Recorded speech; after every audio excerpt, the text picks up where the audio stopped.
আরে কত লাগবে না আর এইগুলো জ্যাকেট ফ্যাকেট কি করবো? দেখি তুমি কি রেডি হয়ে যাচ্ছ রাইফা? কোথায় যাচ্ছ? হ্যাঁ বলো, কোথায় যাচ্ছ? ওই মামা ফ্রেন্ডের বাসায়। হেডফোন ইয়ে লাগবে, মাথায় এটা লাগবে।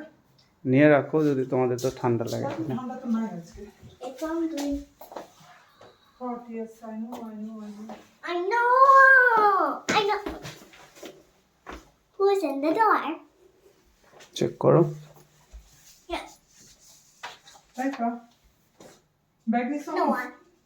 হুম। Let's go, let's go, let's go, let's go. Let's go. তুমি আজকে এটা কি নিয়েছো? It's a turtle. হুম। তুমি জানো এটা কে দিয়েছিল? এটা তুমি বার্থডেতে দিয়েছিল।